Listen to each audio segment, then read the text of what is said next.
Blaring Out Show. Hey, this is the Blaring Out with Eric Blair Show, and today I'm pleased to have Braun Daler and Troy Sanders of Mastodon on the show.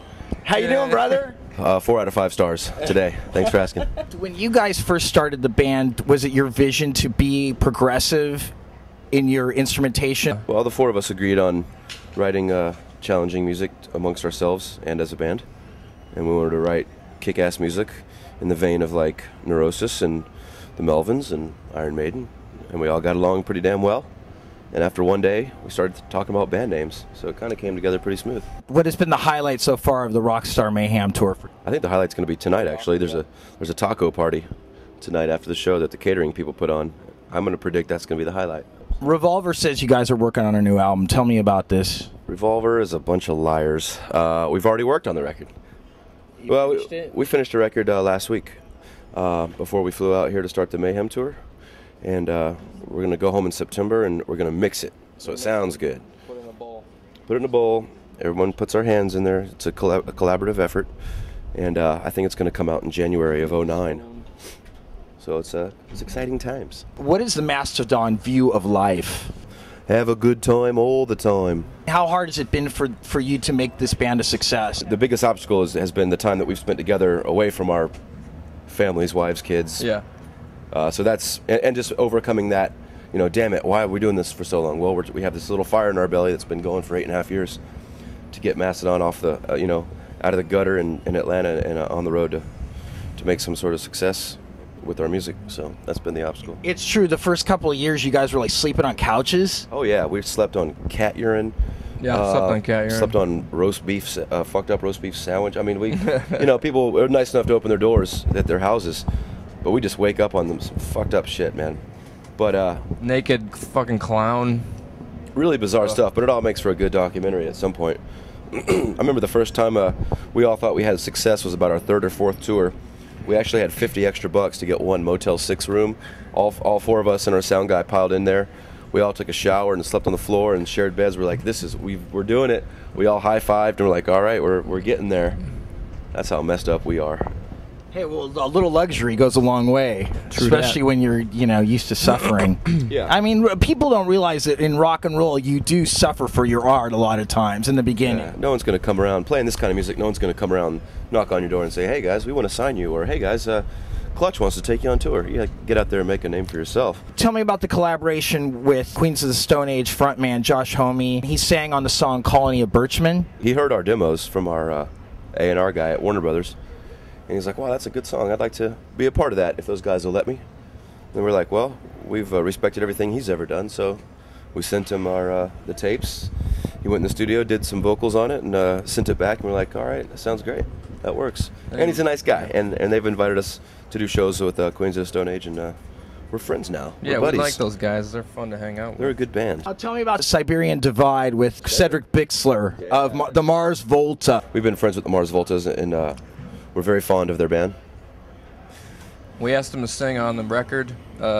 We didn't have an idea of where to put them just yet, but we did All Tomorrow's Parties in the UK with the Mars Volta, and after the gig we were at some bar and we were like, dude, you should sing on our new record, and he was like, sure man, call me up. So we called him when it was about time, and I love it when a plan comes together. How do you feel that being married and having children has changed your music or changed you as people, being out on the road and just the whole vision for what you're doing? I think when we have our responsibilities at home while we're on the road, it only makes us realize that what we're doing out here is very important to us, and it all comes together. We're not out here for money or for ladies or anything like that, or else we'd be playing a different style of music, obviously. But I think we just have dived into our vision with all we have. You know, we're giving it our all, and when you have a lot of valuable things at home, makes you realize that what you're doing out here is that much more important, and it's now or never, you know, for us to do this kind of stuff. Well, how much discipline is involved in your regimen on a daily basis as far as doing rock and roll and being on these tours?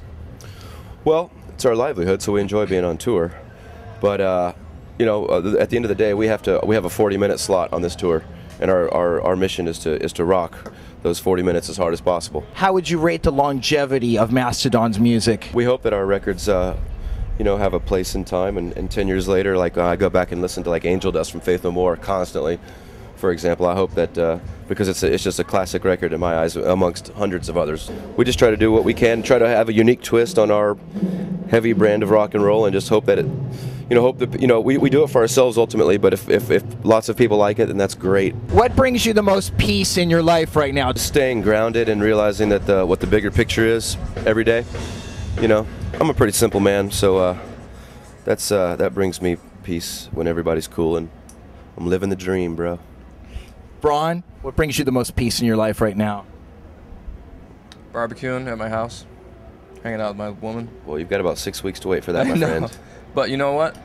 It's all about, you know, you go on tour and you're out here doing this for a long time, and then when you get home, it's like you haven't eaten in, you know, in 2 days, and you have a bag of chips, and it's the best bag of chips you ever ate in your life. You know what I mean?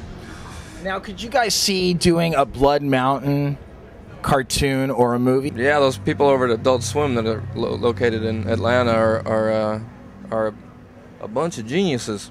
Yeah, they got some really amazing cartoons and do some really cool stuff over there. So we're going to try to maybe hook up with them when we get back home and talk about the possibilities of animating some of this wackiness that we're a part of. Are you guys spiritual people? Sure. Absolutely. Yeah. How would you define that spirituality? This music is my drug, and it's my religion. You know, it's everything wrapped under one. You know, turn the fucking TV off. It's killing me. Yeah. It's depressing me. Right on. It's horrible. I go all around the world and I meet cool people everywhere. That's refreshing. But you know, there's still some beauty in the world. Yeah. Our music's a real spiritual thing for us. You know what I mean? It brings you to another place. It's very evoking. It's very emotive, and you know, I would imagine that anybody that plays music has that feeling, but I'm not sure. But it's a beautiful thing. Do you think that there's a difference between you as people and your fans, or do you think all humanity is one? I don't think that me or us or anyone is bigger or better than anyone, really. I think that we appreciate our fans because it gives us energy to play in front of them, and I think our fans appreciate us because we're giving them the music that they're drawing the energy from. So it's different like that, but I don't think that we are bigger or better than them in any way, shape, or form.